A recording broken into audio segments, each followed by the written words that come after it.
হ্যাঁ ঠিক আছে, এটা আমি করে দেবো। এই ফুচকার প্লেট কত করে? আচ্ছা রাখি। এই ফুচকার প্লেট কত করে? ফুচকার প্লেট 50 টাকা করে। আরে কে এটা? আমি কারা দেখলাম? এটা দেখি নুসরাত। বুঝলাম না, নুসরাত এখানে এভাবে ফুচকা বিক্রি করতেছে, কারণটা তো আমাকে জানতে হবে। ও কেন ফুচকা বিক্রি করতেছে?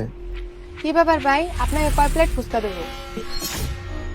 আচ্ছা আপনি একটা কাজ করেন, আমার কাছে কিছু টাকা কম রাখেন, 2 প্লেট আমাকে দিয়ে দেন। স্যার আপনি একটা কাজ করেন, আপনি যেহেতু 2 প্লেট করে নেবেন তাহলে 40 টাকা করে দিন। না না, আমি 40 টাকা করে দিতে পারবো না, 30 টাকা করে দেবো। যদি 30 টাকা হয় তাহলে 2 প্লেট দেন। না স্যার, আর কমানো যাবে না, এমনিতেই আমি এক প্লেটে 5 টাকা করে লাভ করি। আমি তো 50 টাকা করে বিক্রি করি, এখন আপনি 2 প্লেটের কথা বললেন দেখে আমি বললাম 40 টাকা করে দিব আপনাকে। স্যার নেন না, আমার ফুচকাগুলো অনেক ভালো হয়, খেয়ে অনেক মজা পাবেন। আচ্ছা ঠিক আছে, তাহলে আমাকে 2 প্লেট ফুচকা পার্সেল করে দেন। ঠিক আছে স্যার, আমি দিচ্ছি।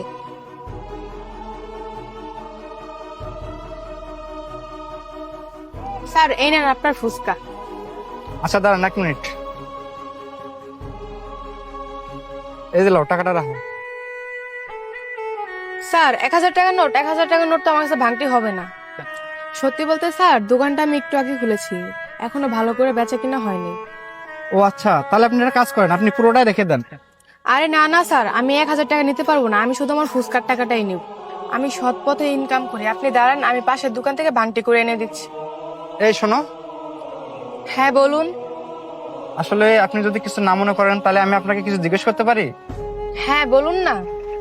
আসলে আপনার এই অবস্থা কেন? আপনি একটা মেয়ে মানুষ হয়ে এভাবে রাস্তার পাশে ফুচকা বিক্রি করতেছেন, আপনার কি স্বামী নেই? ও আচ্ছা, এই কথা বাদ দিয়ে দেন, আমার ভাগ্যটাই খারাপ। দেখেন আমি বুঝতে পারছি, আসলে আপনি আমাকে বলতে পারেন যদি আমি আপনাকে সাহায্য করতে পারি। না না, ওইসব দরকার নেই, বাদ দেন তো ওইসব কথা, আপনি একটু দাঁড়ান, আমি টাকাটা ভাঙটি করে নিয়ে আসছি। তাও আমি আপনাকে আরেকবার রিকোয়েস্ট করতেছি, কারোর সাথে কষ্টের কথা শেয়ার করলে বুক থেকে কিছুটা কষ্ট হালকা হয়ে যায়। ঠিক আছে তাহলে আপনি শুনেন, আমি যে রাস্তার পাশে এইভাবে ফুচকা বিক্রি করতেছি, এটা আমার এই ভাগ্যের ফল। সেই ভাগ্যের ফল কিনা আমি এখনো ভোগ করছি। মানে কি এমন করেছেন আপনি যার জন্য আপনি এভাবে বলতেছেন? আসলে আমি আমার স্বামীর সাথে না অনেক বড় অন্যায় করেছিলাম। আমি অন্য একজনের জন্য ওকে ডিভোর্স দিয়েছিলাম, আমি ওকে ছেড়ে অন্য একজনকে বিয়ে করেছিলাম, আর এটাই আমার জীবনের সব থেকে বড় ভুল। কেন তাকে ডিভোর্স দিচ্ছেন কেন? সে কি আপনাকে ভালোবাসতো না? আপনাকে ভালোবাসা দিত না? আপনার চাওয়া পায় কি কোনোটা পূর্ণ করতো না? না না স্যার, আমার স্বামী একজন ভালো মানুষ ছিল, অনেক ভালো ছিল, আর আমাকে খুব ভালোবাসতো। আসলে দোষটা আমারই ছিল, আমি টাকার লোভে ওকে ছেড়ে দিয়েছিলাম। আমি ওর খারাপ সময় ওর পাশে না দাঁড়িয়ে অন্য কোথাও ছিলাম, আর শুধুমাত্র টাকার লোভে। আচ্ছা আপনি যে আপনার স্বামীকে রেখে অন্য কারোর সাথে বিয়ে বসলেন, সে কোথায়? আর আপনি বা কেন রাস্তার পাশে এভাবে ফুচকা বিক্রি করতেছেন? আসলে আমি যখন আবার বিয়ে করি না, প্রথম প্রথম আমাদের ভিতরে সবকিছু ঠিক ছিল, আর তারপর না রোজ রোজ আমাদের ভিতরে ঝামেলা হওয়া শুরু করে। আর এরকমই আমাদের যখন একবার ঝামেলা হয়েছিল, ও আমার উপরে রাগ করে বাড়ি ছেড়ে চলে গেছে। আর সেই দিন এক দুর্ঘটনায় ওই পৃথিবী ছেড়ে চলে যায়। আর ওই পৃথিবী ছেড়ে চলে যাওয়ার পর ওর বাড়ির লোকেরা না আমাকে অনেক অপমান করে, আর একদিন আমাকে বাড়ি থেকেই বের করে দেয়। বাড়ি থেকে বের করে দেওয়ার পর আমার যাওয়ার কোনো জায়গা ছিল না, এছাড়া আমার বাড়ির লোক আমাকে মেনে নিচ্ছে না। আর তাই আমি কিছু না পেরে এই ব্যবসাটা শুরু করেছি। আর স্যার তারপর থেকে আমার এইভাবেই দিন চলে যাচ্ছে। আচ্ছা আপনি তাহলে আপনার আগের স্বামীর কাছে যাইতেছেন না কেন? আপনি তার কাছে ক্ষমা চেয়ে সবকিছু মিটমাট করে নিতে পারেন। এমনও তো হতে পারে সে সবকিছু ভুলে গিয়ে আপনাকে ক্ষমা করে দিয়ে নতুন করে জীবন করা শুরু করে দিল।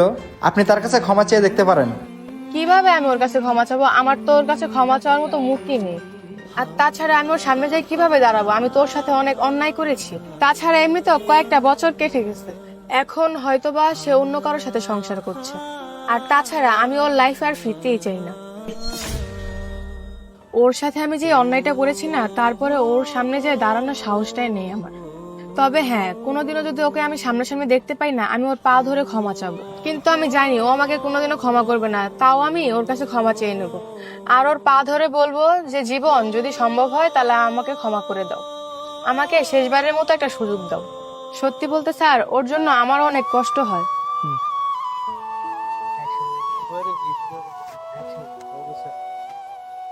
হ্যাঁ, তুমি ক্ষমা চেয়ে দেখতে পারো। জীবন, তুমি তুমি এখানে? হ্যাঁ আমি। জীবন প্লিজ, তুমি আমাকে ক্ষমা করে দাও। আমি জানি আমি অনেক বড় অন্যায় করেছি, কিন্তু এখন আমি ক্ষমা চাওয়া ছাড়া আর কিছু করতে পারবো না। জীবন প্লিজ, তুমি পারলে আমাকে ক্ষমা করে দাও। হ্যাঁ আমি তোমাকে ক্ষমা করতে পারি, তবে একটা শর্তে। হ্যাঁ বলো জীবন, আমি রাজি আছি, কারণ তুমি আমার ভুলের সামনে যে শর্তই রাখো না কেন সেটা আমার কাছে কিছুই না। তুমি আমাকে শুধু বলো তোমার কি কি শর্ত আছে, আমি সবকিছুর জন্য রেডি। শোনো তাহলে কি শর্ত, তোমাকে আবার আমার সাথে বিয়ে বসতে হবে। আবার বিয়ে? হ্যাঁ আবার বিয়ে। তুমি কি আমার সাথে আবার বিয়ে বসতে পারবে? না জীবন, আমার মনে হয় না আমার ভিতরে আর সেই যোগ্যতা আছে। আরে কেন হবে না, একটা ভুল তো আল্লাহ তাআলা মাফ করে দেয়, আর সেখানে তো আমি সামান্য মানুষ। আমি তোমাকে আজও ভালোবাসি নুসরাত।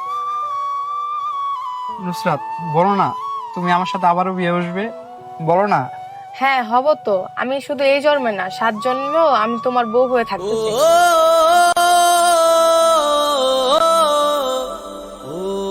নুসরাত আজকে আমি অনেক খুশি, আমার মতো খুশি এই পৃথিবীতে আর কেউ নেই।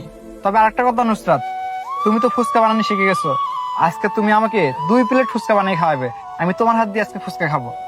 আচ্ছা ঠিক আছে, তুমি আমার পাশে দাঁড়াও, আমি তোমাকে ফুচকা বানিয়ে দিচ্ছি। প্রিয় মানুষটাকে চাইলেও কখনো ভোলা সম্ভব না। তো বন্ধুরা, আজকের ভিডিওটি কেমন হয়েছে অবশ্যই কমেন্টের মাধ্যমে জানাবেন। ভালো লাগলে শেয়ার করে অন্যদেরকেও দেখার সুযোগ করে দেবেন। ধন্যবাদ সকলকে।